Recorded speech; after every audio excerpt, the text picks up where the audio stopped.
Bonjour à tous. Merci d'être présent pour ce webinaire de découverte et de démo de Salesforce Data Cloud. Je suis accompagné d'Antoine. Bonjour à tous, bonjour Edouard. Pour ma part, je suis responsable de l'activité marketing chez Viséo. Et Antoine, architecte multi-certifié. J'ai mis 17, mais tu en as peut-être eu d'autres Oui, depuis. quelques-unes comme ça. Voilà, Effectivement, je travaille sur les avec Edouard certifs. et les équipes vidéo sur différents clouds de Salesforce, et notamment le sujet qui nous amène à se rencontrer aujourd'hui tous, le sujet Data Cloud. Donc, c'est une session vraiment découverte, très macro, des possibilités. On ne va pas rentrer dans le micro-détail de la technique. L'idée, ça va être de bien comprendre le positionnement et les avantages de la solution et surtout les use cases qui peuvent découler de Data Cloud. Et puis, faire une petite démo aussi avec Antoine de la solution pour que vous puissiez voilà, vous projeter sur à quoi ça ressemble en vrai. Toutes vos questions, vous pouvez les poser dans le chat et on vous répondra juste après le webinaire. 11h04, je pense qu'on peut démarrer, Antoine. Je te laisse défiler la slide d'après, Absolument, du coup. c'est Super, parti. merci. Euh, pour les participants, du coup, qui ne connaissent pas encore Viséo, on va juste démarrer par une petite introduction sur qui on est. Donc, on est une ESN française d'environ 3600 collaborateurs, dont 600 qui travaillent sur les différents produits Salesforce. Chez Viséo, on ne fait pas que du Salesforce. Historiquement, on vient du monde de l'ERP, on est un partenaire SAP. Et puis, au fur et à mesure des années, on a développé notre portefeuille d'offres et aussi notre portefeuille de partenariats. Donc, on est partenaire de différentes solutions cloud, donc Google Cloud, Azure, Microsoft, Amazon. Et puis, on est partenaire aussi de nombreux retailers et des enjeux omnichannel de nos clients, notamment avec des produits comme Cegid. On accompagne nos clients de bout en bout, c'est-à-dire qu'on est là à l'initialisation des projets pour faire la conception, imaginer les dispositifs. En un temps 2, on implémente les projets, donc vraiment la partie build technique. Et puis enfin, on fait du support client en mode TMA, régie, forfait ou évolution. Sur l'activité Salesforce, on est partenaire de Salesforce depuis 2010, avec le plus haut niveau de partenariat qu'on puisse avoir. Et ce niveau de partenariat, en fait, il est défini par différents critères que sont la satisfaction de nos clients sur les projets de Viséo. Donc, nos clients nous attribuent voilà, une bonne note, une bonne évaluation sur tous nos projets. On a plus de 400 projets délivrés sur Salesforce, plus de 600 certifications. Et on est implémenté donc du coup en France au niveau local à Paris, Lyon, Aix, Nantes, Toulouse, un peu partout. Vous voyez les cartes en bas. Et puis d'un point de vue global, on a aussi des équipes et des bureaux en Espagne, en Asie du Sud-Est, en Australie, en Amérique du Nord et en Amérique latine. Donc ça, c'était pour l'intro de Viséo, qui on est. Et on va rentrer un petit peu plus précisément dans le sujet qui nous préoccupe aujourd'hui. Euh, pour introduire le sujet, une petite question pour tout le monde. Réfléchissez, selon vous, c'est quoi le point commun entre l'IA, l'intelligence artificielle, on parle beaucoup en ce moment, et les équipes métiers qu'on peut rencontrer dans une entreprise, que ce soit l'équipe commerciale, le service client ou le marketing. Donc, d'après vous, réfléchissez, c'est quoi le point commun entre l'IA et les équipes métiers?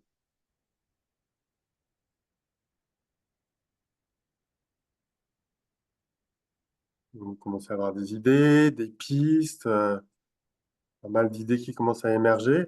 Antoine, du coup, on, a- La on présente réponse? notre réponse, du moins Ok. notre réponse. Notre réponse est qu'en fait, l'IA et les équipes métiers, elles ont besoin de données, de data. Vous avez sûrement déjà entendu, pas de data, pas d'IA. Et c'est un leitmotiv qu'on va voilà, souvent répéter au fur et à mesure de la présentation. Euh, Et puis, vous savez, il y a différents types de données. Il y a des données CRM, donc le nom, le prénom, les consentements, l'adresse email, l'adresse physique. Il y a des données comportementales aussi, donc les pages vues ou les produits que j'ai vus sur un site, mes abonnements de panier, les téléchargements de livres blancs. La partie transactionnelle aussi, c'est un troisième segment de données assez important. Où est-ce que j'ai acheté? En boutique, sur site e-commerce, c'était quoi le panier moyen, les SKU, les produits qui ont été achetés, quand est-ce qu'ils ont été achetés. Et puis, il y a enfin des données agrégées. Donc, voilà, dans chaque service, dans chaque entreprise, on utilise aussi des données agrégées de type scoring, NPS, segmentation, par exemple, mais dans segment de clients VIP. Donc, toutes ces données, elles sont nécessaires pour l'IA et les équipes métiers. Mais pour pouvoir être utilisées, elles doivent être à la fois fiables et accessibles. Sinon, aucun intérêt d'avoir des données auxquelles je ne peux pas avoir accès ou qui ne seraient pas fiables. Et c'est là que le bât blesse, parce qu'en fait, ces données, ben, elles ne sont pas toujours à jour dans les outils, ou on dépend d'une autre équipe, où on n'a pas accès aux outils pour accéder à la donnée. Parfois, on se rend compte que la donnée est de mauvaise qualité, mais derrière, la mettre en bonne qualité, ben, ça peut prendre beaucoup de temps et ça freine le lancement des nouvelles campagnes, des nouveaux use cases. Et puis parfois même, ben, on me demande de faire du SQL pour accéder à la donnée, mais moi, je ne suis pas développeur, donc impossible pour moi d'y accéder. Donc on voit que sur ces enjeux de fiabilité et d'accessibilité, côté métier, ben, on a quelques cailloux dans la chaussure. Et ça, c'est côté métier. Côté DSI, avec les enjeux d'omnicanalité, on a de plus en plus de sources et de consommateurs de data, et les liens entre ces différentes parties prenantes sont de plus en plus nombreux, de plus en plus complexes. Certains ont besoin de temps réel. Ça devient extrêmement compliqué, d'une part, à mettre en place, mais aussi, d'autre part, à maintenir sur la durée. Et la solution, bon, c'est un teasing, vous l'avez compris, la solution, c'est Salesforce Data Cloud. Antoine, je te passe la main pour la démo. Absolument. Merci, Merci. Edouard. Aujourd'hui, on va vous faire une présentation de l'utilisation de Data Cloud dans le contexte d'une entreprise imaginaire qui s'appelle Les Lavandines. C'est un fabricant de produits cosmétiques. Alors, ils vendent dans beaucoup de boutiques de par le monde, dans les grandes villes, dans les aéroports. Ils vont vendre aussi évidemment en ligne avec leur site internet, sur mobile, sur ordinateur. Et parmi les clients des Lavandines, je vous présente Daniel. Daniel, on va apprendre à la connaître justement dans ce contexte des Lavandines. Alors, pour qu'on ait des points de repère, des choses qu'on connaisse, évidemment, les Lavandines sont clients Salesforce et utilisent Salesforce Service Cloud. Et c'est à partir de là qu'on va commencer notre démonstration. Donc, je vous présente ici à l'écran l'affiche de notre cliente Daniel à l'intérieur du Service Cloud des Lavandines. Alors, on y trouve effectivement de la donnée, hein. Il y a son nom, son prénom, date de naissance, numéro de téléphone, adresse email. Très bien. Les cases, les requêtes, c'est les demandes de service client. Pour le moment, il n'y en a pas. Et on voit dans la liste des commandes une commande e-commerce, parce qu'évidemment, les lavandines utilisent Salesforce Order Management, donc les commandes e-commerce arrivent ici. Et on voit une toute petite commande de 39 € qui date de 2021. Donc on ne peut pas dire que ce soit la cliente du siècle. Alors, voilà la fiche de Daniel dans le service client. Maintenant, Daniel, il n'y a pas longtemps, elle est allée en boutique, elle a fait des achats. Et puis, à chaque fois qu'elle fait des achats en boutique chez la Vendine, elle présente sa carte de fidélité. Et d'habitude, elle reçoit sa facture par mail. Bon, là, elle ne l'a pas reçue. Donc, du coup, qu'est-ce qu'elle fait? Elle contacte le service client de la Vendine. Alors, si vous êtes familier du process, quand on contacte le service client, qu'est-ce que ça fait? Ça va faire justement un case. Donc, du côté des lavandines, on a un agent du service client qui va arriver au travail le matin, qui va regarder Salesforce, qui va regarder ici la liste des demandes qui sont à traiter. Et effectivement, on voit quelque chose envoyé par une certaine Danielle Fong. Donc, l'agent du service client va ouvrir la demande, voir qu'effectivement, bonjour, je voudrais recevoir ma facture, s'il vous plaît. Très bien. Alors, notre agent va se mettre au travail. La première chose que l'agent va regarder, bah, il va cliquer sur le nom de cette cliente. Et là, déjà, il y a quelque chose qui ne matche pas. On tombe sur une fiche client, donc pour Daniel. Il n'y a pas de date de naissance, il n'y a pas de numéro de mobile. Il y a une adresse email @viseo. On voit effectivement la demande du service client, donc le case. Par contre, on ne voit pas du tout la commande de 2021. En fait, on tombe ici dans un travers qui est assez fréquent. C'est que quand on traite les données de nos clients, on a tendance à utiliser l'adresse email comme étant un identifiant assez unique. Ça marche dans beaucoup de cas. Mais l'inconvénient, c'est que quand un client a deux adresses, et ça nous fait des doublons. Donc là, vous l'avez probablement déjà constaté, mais on a d'un côté ici une fiche avec une adresse email Visio, celle qui a été utilisée pour contacter le service support, mais on avait déjà une fiche de client avec l'adresse personnelle, l'adresse Gmail. Du coup, d'un côté, on n'a pas le case, on a la commande, et de l'autre côté, on a le case, on n'a pas la commande. Bref, en termes de données et de cohérence de données, c'est pas idéal. Donc on n'est pas dans une situation très qualitative. L'expérience client n'est pas géniale. Et si on veut même grossir le trait, les Lavandines ont leur téléphonie qui est connectée à leur Salesforce. Et du coup, Danielle, bah, c'est pas une cliente très patiente. Elle veut vraiment sa facture. Donc qu'est-ce qu'elle va faire? Elle va téléphoner. Et quand elle va téléphoner, la fiche qui va apparaître, bah, évidemment, c'est la fiche où il y a un numéro de téléphone. Donc on a un autre agent du service support des Lavandines qui décroche son téléphone et une cliente qui lui explique que bah, elle a fait une demande via le site. Ah, écoutez, l'agent, là, en plus, il est embêté, il ne la voit même pas par rapport à des achats en boutique. Bon, autant dire qu'au téléphone, c'est pas facile. Et si on creuse un petit peu plus loin, un autre inconvénient en termes de structure et d'accès aux données pour les lavandines, c'est ce dont Edouard parlait tout à l'heure. Encore faut-il y avoir accès. Les achats en boutique ne sont pas dans Salesforce. C'est un système qui est dédié, qui est le POS, le Point of Sale. Et du coup, pour accéder à ces données, je vous montre un petit peu l'architecture du système des lavandines aujourd'hui. Bah, le problème, c'est ça, c'est qu'on a des agents qui travaillent dans Salesforce Service Cloud. On a Salesforce Marketing Cloud qui est derrière, tout fonctionne bien pour envoyer des informations aux clients. On a eu une intégration pour qu'effectivement les commandes e-commerce aillent dans Salesforce Order Management à l'intérieur de Service Cloud. Mais en revanche, côté IT, tout ce qui est ERP, système des achats en boutique, le POS, le programme de fidélité, tous ces systèmes-là sont des systèmes qui sont très sensibles, qui sont vraiment la chasse gardée de l'IT. On ne s'y connecte pas comme ça à la volée. Et puis, bah, comme beaucoup d'entreprises, hein, les équipes IT des Lavandines, aujourd'hui, elles sont très performantes et aussi très occupées. Donc, quand il a été question de donner des accès pour voilà, pouvoir observer ce qui se passe dans les achats boutiques, voir ce qui se passe dans le programme de fidélité, bah, en fait, la réponse de l'IT, ça a été de dire, OK, on va vous aider, mais aujourd'hui, on est débordé. Donc, on va vous proposer un export en CSV pour les achats en boutique, un autre export en CSV pour les membres du programme de fidélité. Vous allez comprendre pourquoi derrière. On vous pose tout ça sur un serveur FTP et c'est à l'agent du service client bah, d'utiliser ces fichiers plats.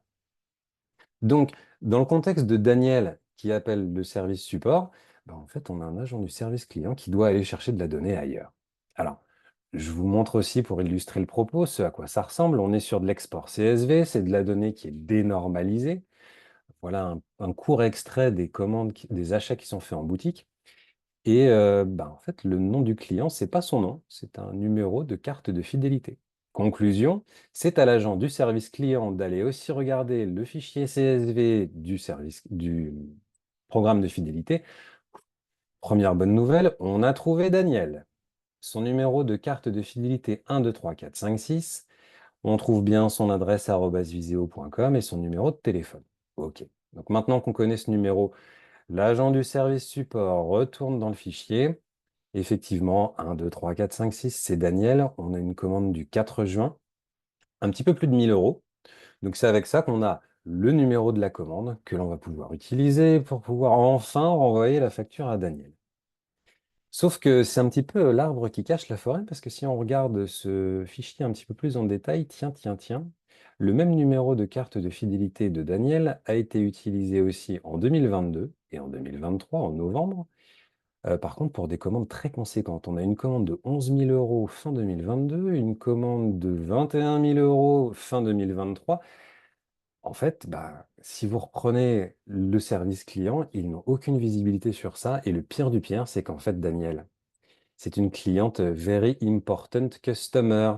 Elle a un panier moyen qui est faramineux. Et du coup, on pourrait lui apporter finalement un service client à la hauteur de qui elle est, c'est-à-dire une very important customer. Mais là, malheureusement, on est dans le contexte où ça veut pas. Ça veut pas parce que l'accès aux données n'est pas là. Le parcours de l'agent du service client est très compliqué. Il faut rapiécer les données à la main. C'est vraiment pas idéal. Alors, évidemment, vous vous en doutez, la solution à ce problème, elle va venir avec l'outil dont on parle aujourd'hui, c'est Data Cloud.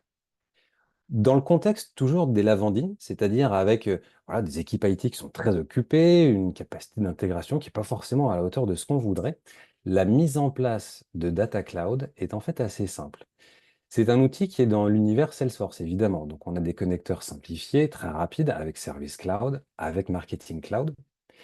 Et on embarque aussi dans Data Cloud des connecteurs tout prêts, notamment un pour l'utilisation de fichiers CSV qui sera mis à disposition sur un serveur partagé. Alors, il y en a beaucoup, beaucoup d'autres. On va avoir des connecteurs pour SAP, des connecteurs pour d'autres outils, pour des data lakes. Enfin bref, j'en passe. Il y en a vraiment pléthore.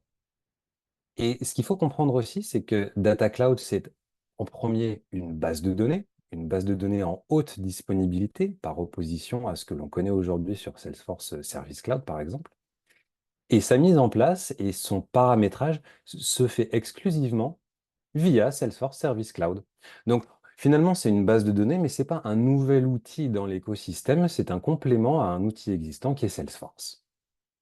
Du coup, pour sa mise en place, on va connecter nos différentes sources de données, le CSV des achats boutiques, le CSV du programme de fidélité, les fiches clients qui sont déjà dans le service client, et bien évidemment Marketing Cloud pour faire le relais de tout ça. Et maintenant que vous avez vu cette nouvelle structure, ce que je vous propose, c'est qu'on va refaire l'histoire, on va refaire l'expérience de Daniel avec le service client des Lavandines, mais cette fois-ci avec Data Cloud.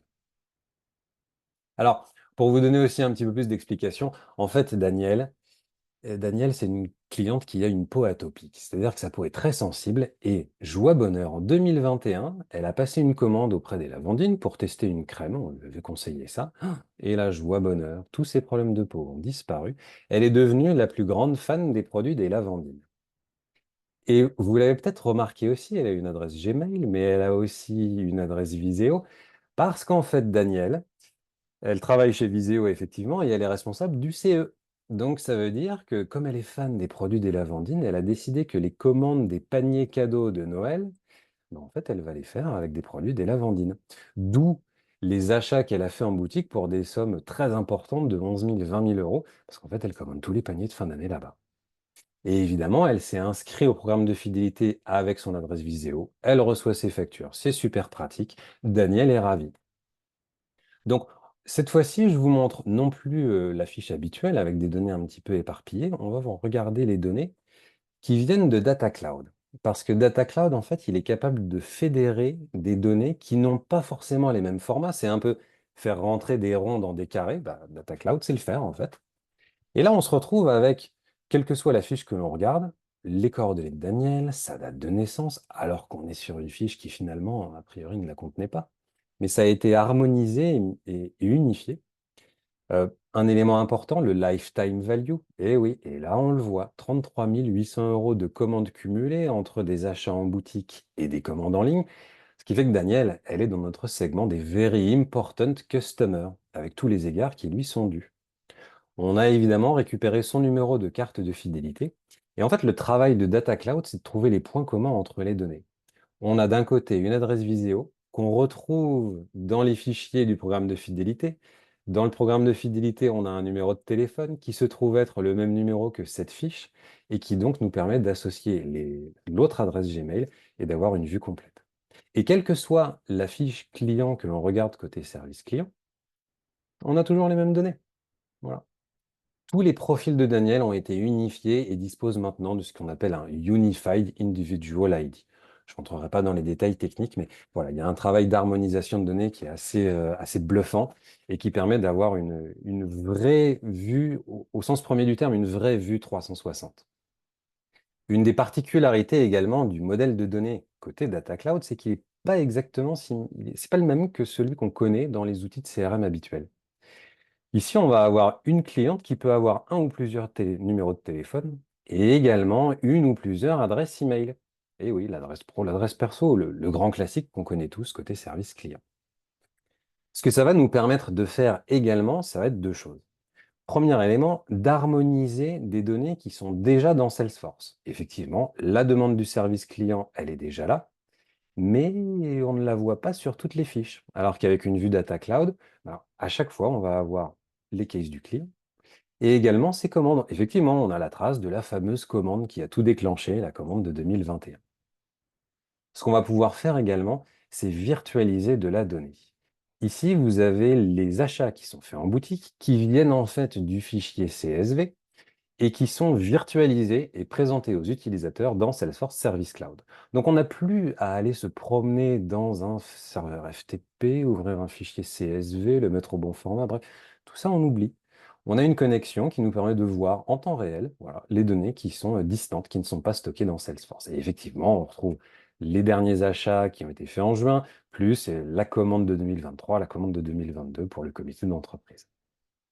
Et avec ça, effectivement, on obtient enfin un ensemble de données qui nous permet d'avoir une vue complète.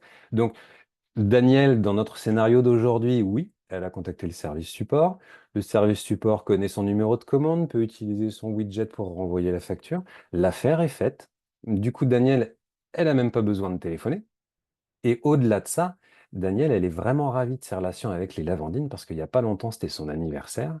Et grâce à cette vision consolidée de toutes les données via Data Cloud, on connaît son lifetime value. Elle est donc dans le bon segment et on a Marketing Cloud qui lui a déjà envoyé une invitation pour un événement VIC organisé par les Lavandines.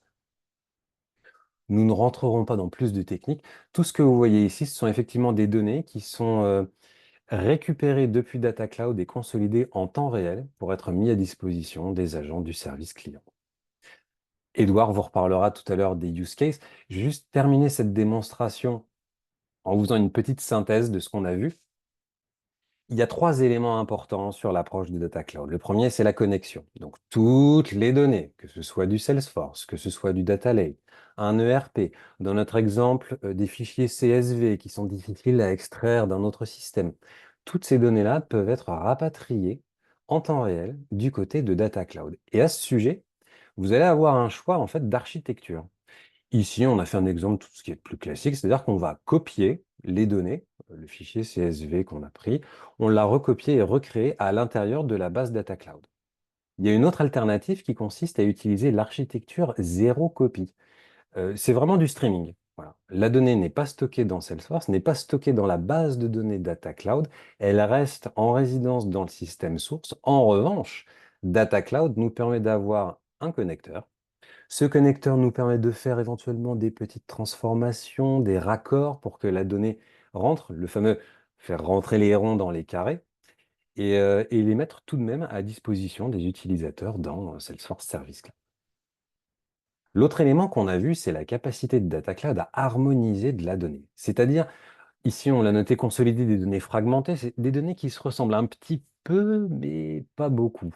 On va avoir une adresse email en commun sur deux fiches, puis deux autres fiches avec un numéro de téléphone en commun. Bon, tout ça est difficile à consolider, et bien Data Cloud le fait, avec des règles de résolution d'identité, comme elles s'appellent, qui sont assez simples à paramétrer et qui sont aussi reconfigurables. Un des points assez différenciants de Data Cloud dans cette approche d'harmonisation des données, c'est qu'à aucun moment on ne fait de modification dans les données sources. On va faire de la consolidation en attribuant un Unified Individual ID, celui qu'on a vu tout à l'heure, mais à aucun moment on n'a transformé la donnée source. Donc il n'y a aucune destruction, on n'est pas dans du dédoublonnage de bas étage, on n'est pas dans de la suppression de données. C'est vraiment un beau travail d'harmonisation et de consolidation. La finalité de tout ça, la segmentation, on l'a vu avec Daniel, elle est bien dans le bon segment des Very Important Customers parce qu'on a réussi à consolider toutes ces données, achat en ligne, achat en boutique, tout y passe. Et un dernier point, alors qu'on n'a pas vu dans la démonstration, c'est une capacité à faire de l'enrichissement. C'est-à-dire que ce travail de segmentation peut être ensuite, après avoir été calculé par Data Cloud, peut être repoussé vers les systèmes sources si vous le souhaitez. Donc les données vont voyager dans un sens et dans l'autre. La dernière partie qu'on a vue dans cette démonstration, c'est l'activation. Qu'est-ce qu'on peut faire réellement au quotidien avec ces données, avec l'utilisation de Data Cloud? Vous l'avez vu parce qu'on a virtualisé les achats en boutique, le fameux fichier CSV, qui finalement se transforme en une jolie liste de commandes qui sont à disposition dans Salesforce. Ce que ça permet de faire, évidemment, c'est de lancer des use cases beaucoup plus rapidement. Vous avez les données, elles sont distantes, vous les avez à disposition. Presque, il n'y a plus qu'à appuyer sur le bouton. Dans le sens où les capacités d'automatisation standard de Salesforce, nommément le code Apex ou Salesforce Flow, sont à disposition pour travailler sur de la donnée Data Cloud. On ne l'a pas vu exactement, mais vous pouvez avoir par exemple une commande qui arrive, qui est mise dans ce fameux fichier CSV encore une fois, qui est happée par Data Cloud, consolidée sur la fiche de Daniel et qui fait franchir par exemple un seuil dans le programme de fidélité. Voilà. Et ben, ce seuil nous permettra de déclencher instantanément un envoi d'email auprès de Daniel via Marketing Cloud.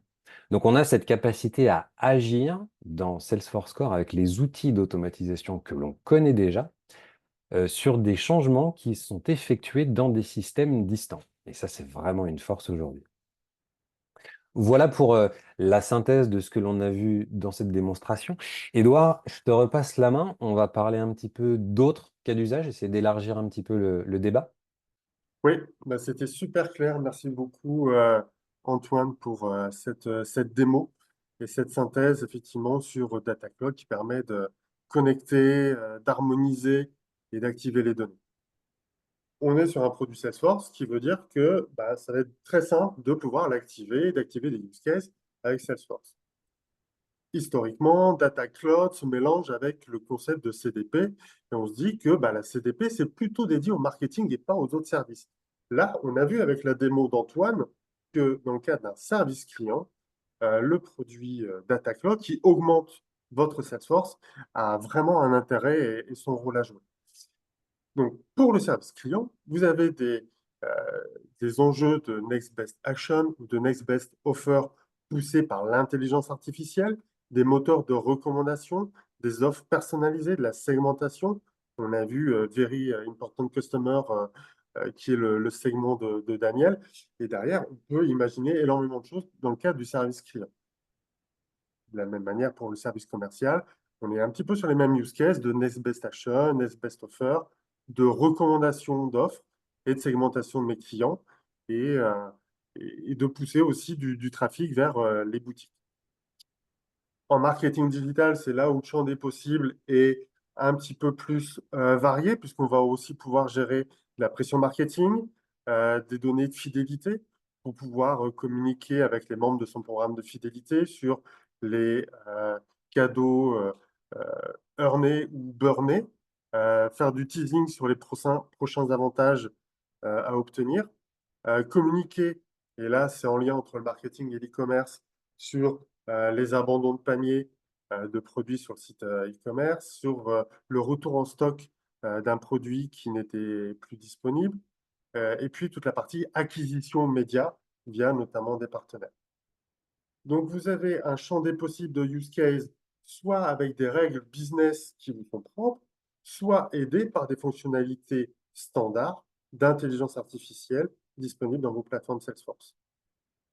On n'est pas obligé d'avoir X outils Salesforce pour avoir un intérêt à aller sur Data Cloud pour activer ces use cases. À partir du moment où vous avez un cloud Salesforce, que ce soit Sales pour le commerce, Service pour le service client, Marketing ou e-commerce, qu'on soit B2C ou B2B, Data Cloud a un rôle à jouer pour activer vos use cases plus facilement et générer beaucoup plus de performance.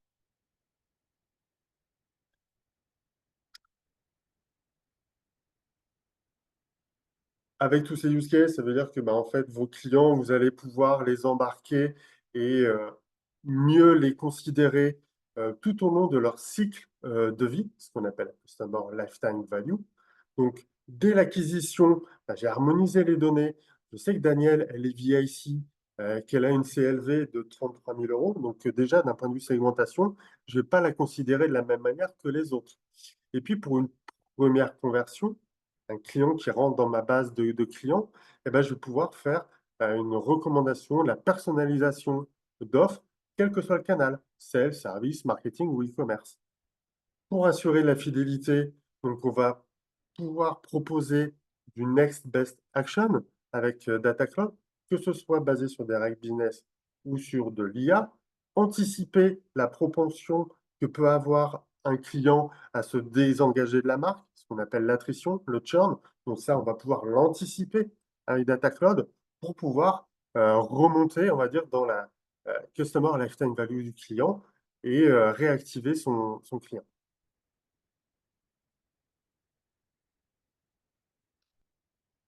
La question qu'on nous pose très souvent, c'est, ben moi j'ai déjà un data lake, j'ai un Google Cloud Platform, un Amazon, un Azure, un Snowflake, ou alors j'ai déjà mes process de data dans un SageMaker, un Vertex et un Databricks. En fait, Data Cloud, c'est un doublon, j'en ai pas besoin. Je sais déjà stocker ma donnée.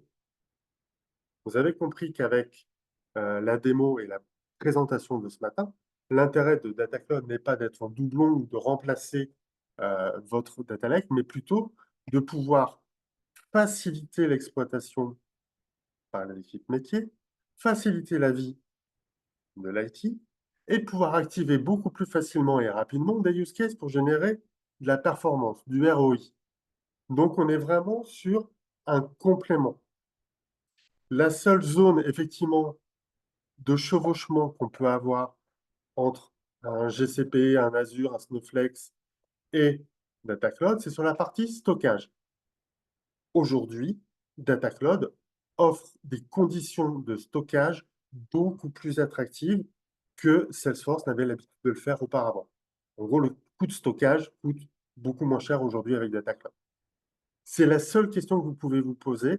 Est-ce que je garde mon stockage à gauche ou à droite? Et en fait, pendant un projet, l'idée, c'est pas faire un Big Bang, c'est de garder ce que vous stockez déjà dans vos data lakes. Et pour les futurs use cases, là, effectivement, on pourra se poser la question, ben, est-ce que je les stocke dans mon data lake historique? Est-ce que je les stocke plutôt dans Data Cloud pour pouvoir les processer différemment? Mais c'est pas un Big Bang, c'est j'augmente la plateforme Salesforce, j'augmente la capacité de mon data lake à pouvoir activer mes clients via tous les connecteurs disponibles en standard dans Data Cloud. Donc, au-delà de Salesforce, vous pouvez activer sur des plateformes médias publicitaires, donc les campagnes Meta, Facebook, Instagram, Amazon, Google AdWords, tout ce qui va être enrichissement de vos profils, faire de l'acquisition média, des plateformes de type LiveRamp ou Bloomreach, et puis bah, vous activez sur des plateformes de marketing automation, e-commerce ou des applis mobiles qui sont pas Salesforce. Donc, j'ai un cloud Salesforce dans mon entreprise, c'est sûr, j'ai un intérêt à aller sur Data Cloud parce que j'ai des use cases. J'ai plusieurs clouds Salesforce, mes capacités sont démultipliées. J'ai un cloud Salesforce et d'autres applications, Shopify, l'Adobe Campaign, etc. Eh ben, j'ai quand même un intérêt parce que je vais pouvoir activer plus rapidement mes use cases sur mon canal Salesforce et mes canaux non Salesforce.